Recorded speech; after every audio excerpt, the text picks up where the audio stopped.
โดยน้องชื่อว่านางอายุ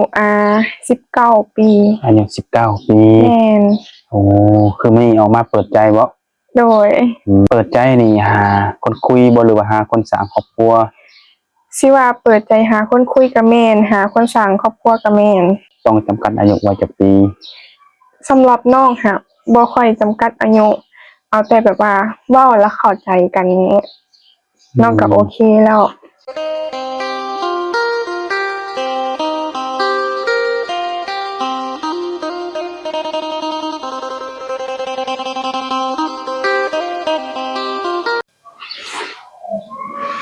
กับสบายดีและสวัสดี FC ทุกท่านเนาะโมสุขุสุคนจะเป็น FC ฝั่งลาวฝั่งไทยหรืออยู่ต่างประเทศทุกคนเนาะวันนี้ก็ยินดีต้อนรับเข้าสู่ช่อง YouTube ของบาวศิลัดเช่นเก่าเช่นเคยนะทุกคนเนาะมาพบมาพอกับบาวศิลัดในคลิปนี้ทุกคนเนาะก็มาเปิดใจสาวโสดเนาะก็เป็นสาวโสดนะใหม่ทุกคนเนาะอายุก็สิประมาณ17 18 19เนี่ยเนาะบอกยังบ่ถึงทุกคนเนาะก็ว่ามามื้อนี้ก็ถือว่าผู้เจ้าผู้งามอีกผู้หนึ่งทุกคนเนาะแต่ว่าผู้นี้ทุกคนเนาะจะงามแบบธรรมชาติงามแบบบ้านๆว่าไงก็เนาะแบบบ่ตกบ่แต่งเกินว่าไงก็เนาะเอาแบบพอดีพองามทุกคนเนาะเชื่อว่าหลายๆคนเห็นนี่ก็อาจจะถึกใจแล้วก็หลงหมักแน่นอนทุกคนเนาะกลับมาเปิดใจเพิ่นเป็นมื้อนี้เป็นมื้อแรกเนาะทุกคนเนาะแต่ว่าเรื่องสเปคเพิ่นมักแบบใดผู้ชายแบบใดเนาะเดี๋ยวทางบริษัทนี่สิได้เข้าไปโอบไปล้มเพิ่นแล้วก็สัมภาษณ์ไปนำกันเลยทุกคนเนาะไปได้กับไปโอบรมกันเลยทุกคนโดยสบายดีโดยสบายดีสบายดีเนาะทุกคนเนาะมื้อนี้ก็มาพบพ่อกับผู้สาวโสดอีกแล้วทุกคนเนาะมามื้อนี้ผู้จบผู้งามอีกทุกคนมื้อนี้ก็ได้แนะนำตัวแน่มีชื่อว่าจังไดเนาะโดยน้องชื่อว่านางน้องนางโดยแม่นปัจจุบันนี้อายุจักปีแล้วอายุ19 ปีอายุ19 ปีแม่นโอ้คือมื้อนี้ออกมาเปิดใจบ่โดยเปิดใจนี่หาคนคุยบ่หรือว่าหาคนสร้างครอบครัวสิว่าเปิดใจหาคนคุยกับแม่นหาคนสร้างครอบครัวกับแม่น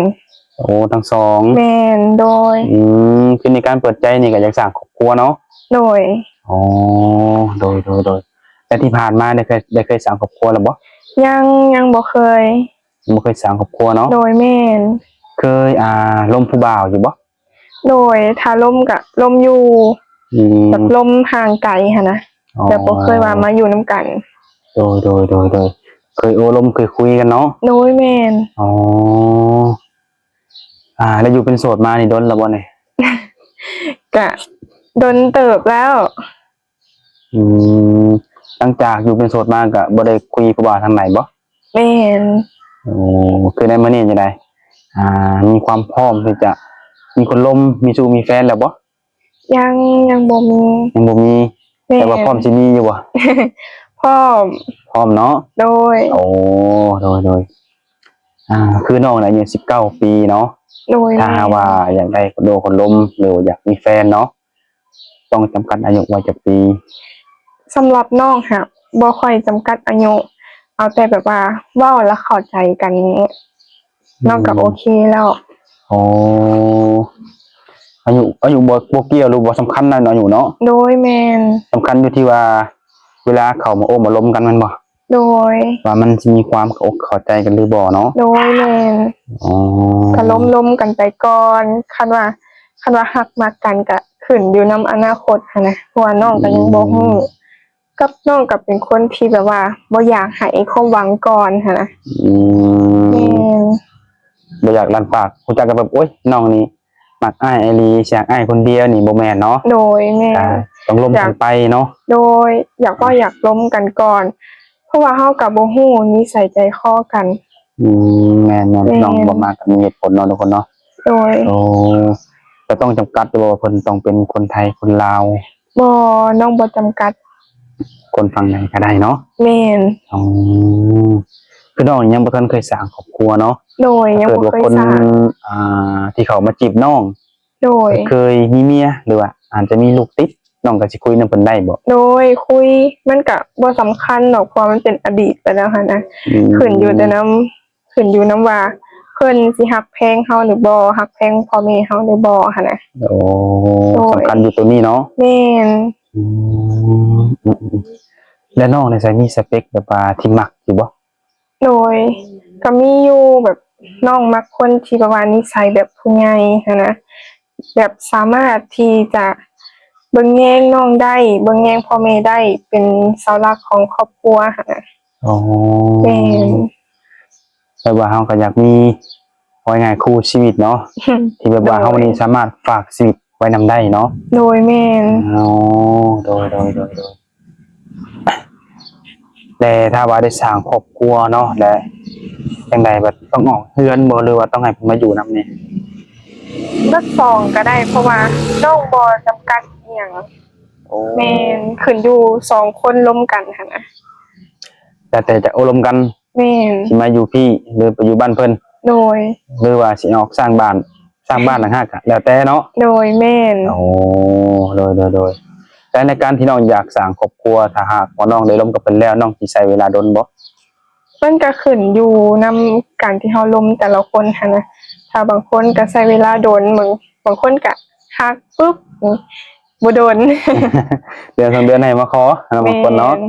โอ้ ถ้าฮักแฮง โดยมันอยู่ที่ว่าคุยกันสิเข้าใจไว้หรือซ่าเนาะ โดย โอ้โดยอย่าแล้วบัดนั้นในชุมชนซ้ายเนาะมันก็สิมีหลายอย่างเนาะ แม่ ที่เป็นแหละที่มีหันนะอย่างเช่นแบบคนที่กินเหล้ากินเบียร์เนี่ยน้องละ โดย น้องก็สิคุยในคนใดบ่ ก็ขึ้นอยู่นำแต่ละคนว่ากินเหล้ากินเบียร์หลายบ่สิหั้นนะกินน้อยหนึงยามเป็นเวียกเป็นงานเป็นการสิก็น้องก็บ่ได้ว่าแนวใด โอ้ แม่ คือหมายกินได้เนาะ โดย กินได้คือตามที่น้องบอกมาอะไรแล้วคนสูบยาดิ สูบยานี่น้องบ่ค่อยมักเลย บ่ค่อยมากเนาะ แม่นบ่มักเลย ถ้าเป็นไปได้ตัดออกเลยตัวนี้เนาะ โดย กินเหล้ากินเบียร์ได้ยกเว้นสูบยาทุกคนเนาะเป็นยังไงบ่มักควันแพ้กลิ่นบ่รู้ว่าใด บ่มักแบบทั้งครอบครัวเพิ่นก็บ่ค่อยมักที่แบบว่าสูบยา โอ้ น้องก็บ่มักแพ้กลิ่นแฮงคิว โดยเนาะเฮาก็มีเหตุผลของเฮา แม่ ที่เฮาบ่มักเนาะน้องน่ะเนาะ โดย โอ้โดยถ้าเกิดว่าน้องมาเปิดใจแบบนี้เนาะอยากมาหาน้องอยู่เฮือนอยู่ซ่านนี่นะก็สะดวกให้เพิ่นมาอยู่บ่ โดยสะดวกยินดีต้อนรับ มาได้ตลอดบ่รู้ว่าใด โดย ๆ คันมาก็ต้องบอกน้องนี่หั่นล่ะลางเทื่อน้องบ่ว่างเพราะว่าน้องก็ยังเรียนอยู่หั่นน่ะ โอ้น้องยังเรียนอยู่ แม่น น้องเรียนฮอดไสปัจจุบันนี่ ปัจจุบันเรียนฮอดม .7 ม .7 แล้ว แม่น ปีนี้บ่ โดย ปีนี้คือปีสุดท้ายแม่นบ่ แม่นเดือน6ก็จบละ โอ้นี่ ก็เลยอยากหาครูชีวิตไว้เพื่อถา ก็เลยว่าในช่วงนี้เนาะในช่วงนี้เรียนนี่ก็คืออยาก แม่ มีแฟนเนาะว่าง่ายกันเนาะ โดย มีแฟนคุยกันจนเท่าว่าจบ แต่ว่าความเข้าใจกันนี่มันตกลงกันได้นี่ก็ถ้าเพิ่นอยากนำมันมาขอนี่คือมาได้แม่นบ่ แม่น โอ้โดยเข้าใจแล้วบัดนี้ทุกคนเนาะงั้นคือจบม .7 ปีนี้เพิ่นว่าเนาะแต่มีความคิดความฝันอยากต่อทางไหนอีกบ่นี่หลังจากจบนี่ น้องก็คิดอยู่แต่ว่าคือสิเป็นไปบ่ได้หรอกย้อนว่า การเงินแล้วก็เศรษฐกิจมันบ่ค่อยดีหันนะลางเทื่อก็เรียนจบไปสิก็บ่มีเวียกเฮ็ด โดย มีงานสิหันนะก็เลยว่าคิดว่าคันว่าจบไปเลยสิไปหาเฮ็ดงานตามโรงงานอีหยังนี่ล่ะและที่นี่น่ะสิไปเรียนเสริมสวย เสริมสวย โดย แต่มักด้านนี้แม่นบ่ แม่น โอ้ เคยมีประสบการณ์แล้วบ่หรือว่ายัง ยังหักก็คิดมักแม่หั่นล่ะ คิดมากเนาะ แม่น โอ้ ถ้าแต่งหน้าแต่งตาของตัวเองหั่นนะ คือได้แบบจากตัวเองมาแล้วเนาะ โดย โอ้ โอ้ลมกับพ่อกับแม่เพิ่นอยู่ โดยคือมาเปิดใจนี่ก็คุยกับพ่อกับแม่แล้วแม่นบ่ โดย เพิ่นก็ยินดีนํเนาะ เห็นดีอยู่เพิ่นน่ะ อืม ใกล้สิจบแล้วก็หาคู่ชีวิตหั่นแหละเพิ่นน่ะในใจเพิ่นน่ะอยากให้ไปดำให้ดำหน้าเพิ่นแหละ แสดงว่าทางพ่อทางแม่ยังได้ลูกเคยแล้วนี่ แม่น โอ้แล้วอยู่ในเฮือนนี่จะมีอ้ายน้องกันจักคนจ้ะ มีเอื้อยคนหนึงน้องเป็นลูกสาวหลาเพิ่นก็มีครอบครัวแล้วล่ะ โอ้เอ้ยมีครอบครัวแล้ว ออกเพื่อนแล้ว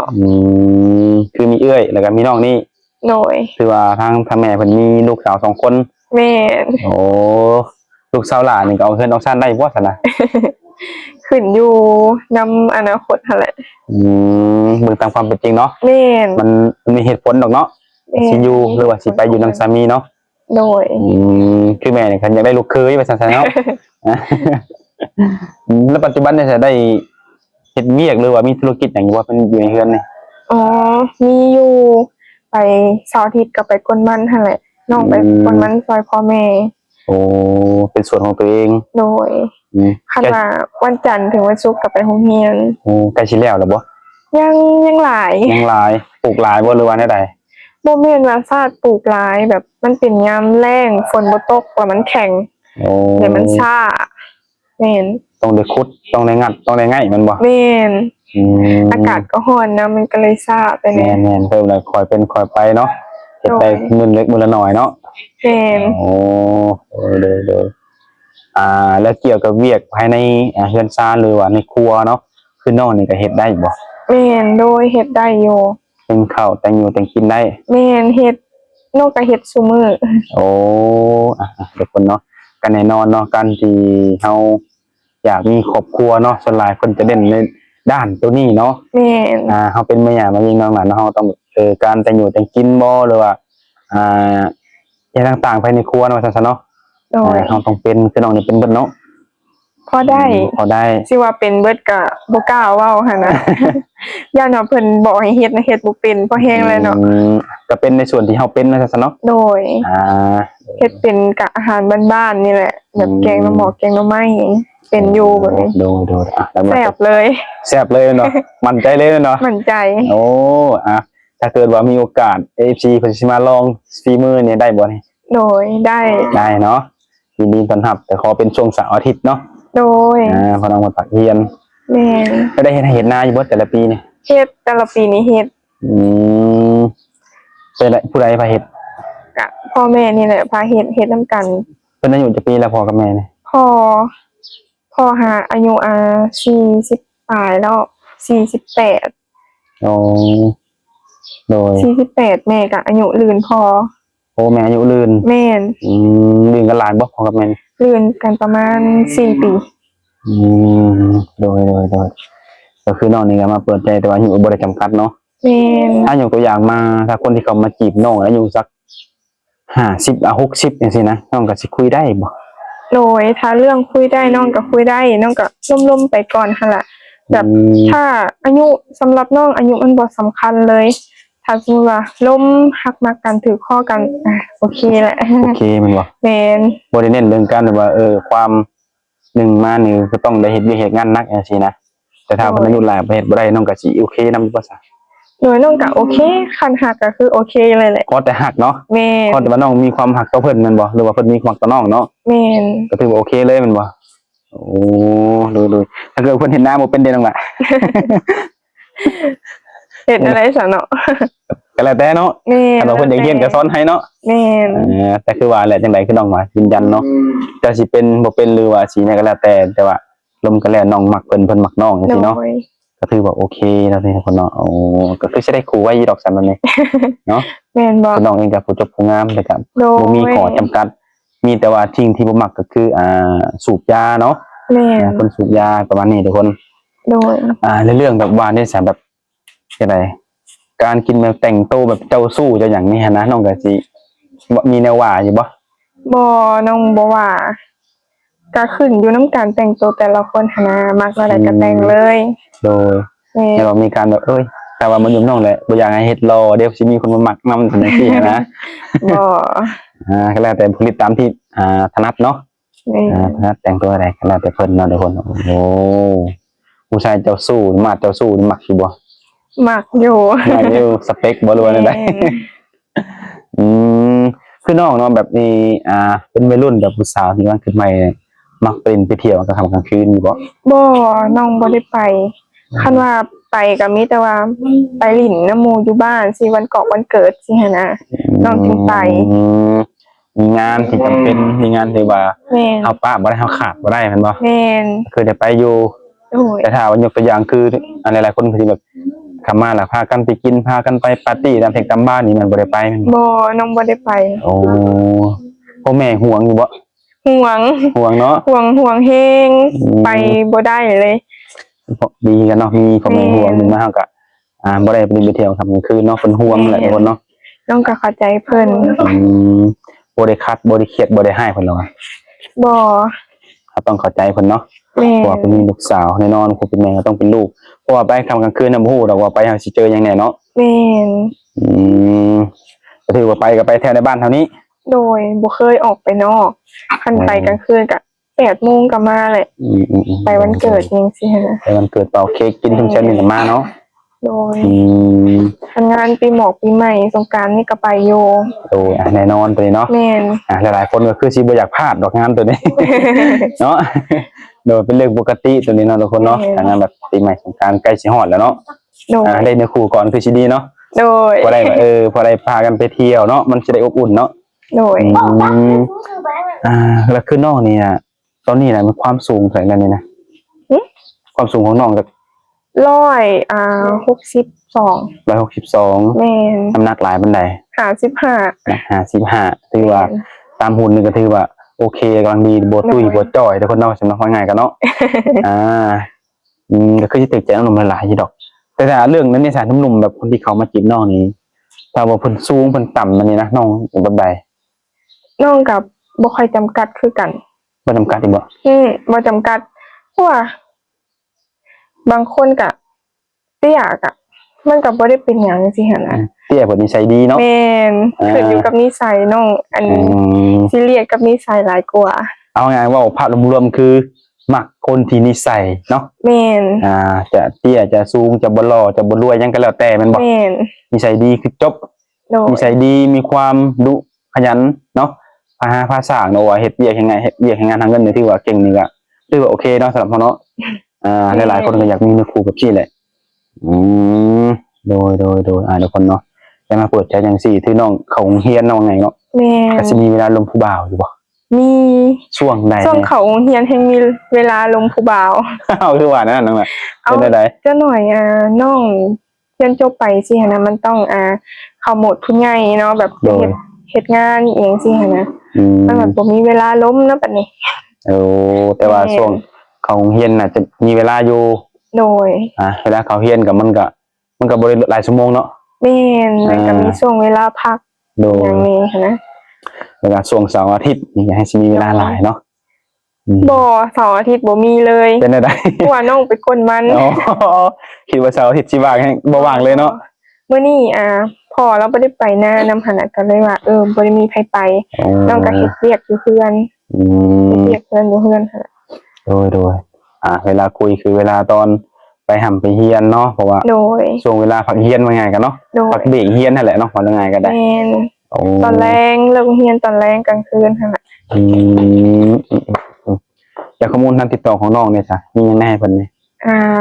ไลน์ได้บ่ ไลน์นี่แหละสิ่งที่ต้องการคือไลน์นี่แหละ ก็ถือว่าเขาทางหนุ่มๆเลยถ้าไลน์เนาะแต่ถ้าว่าเป็นเฟซบอลว่าแนบบอลนี่ชวนมากตัวนี้ โดยเฟซก็ได้ เบรกก็ได้อยู่แม่นบ่ แม่น แต่สำคัญคือหลักคือไลน์แหละทุกคนเนาะ แม่น เพราะว่าหลายๆคนมีแต่อยากได้ไลน์กับบ่ฮู้ว่าเป็นหยังหนุ่มโสดก็ได้ แล้ว WhatsApp ได้มีบ่ WhatsApp มี เผื่อว่ามีผู้อยากได้เนาะก็มีอยู่เนาะ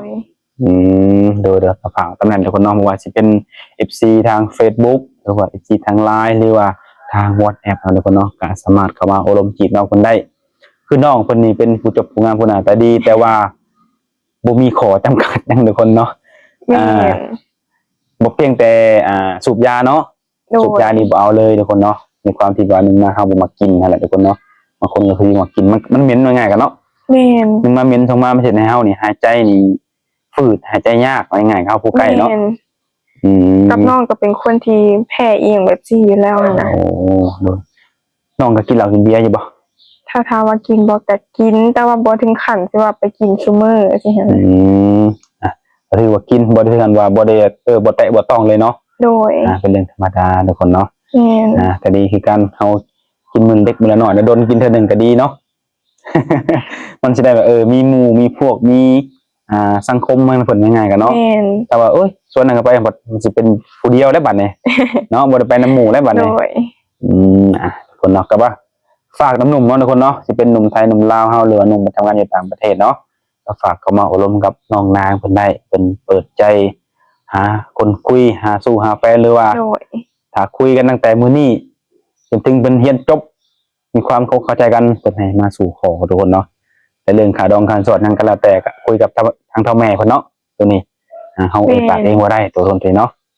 ก็เป็นกำลังใจให้น้องให้ได้เนื้อคู่ไวๆ โด เนาะ ยขอบใจ สิเอาสำนี้ก่อนทุกคนเนาะพอกันในมื้อหน้ามีหยังเพิ่มเติมเกี่ยวกับน้องเพิ่นก็สิมาหาใหม่อัปเดตให้ FC ได้ฮู้ใหม่ทุกคนเนาะวันนี้ก็สิเอาเพิ่นสำนี้ก่อนน้องนาเนาะโดยสบายดี โดยสบายดี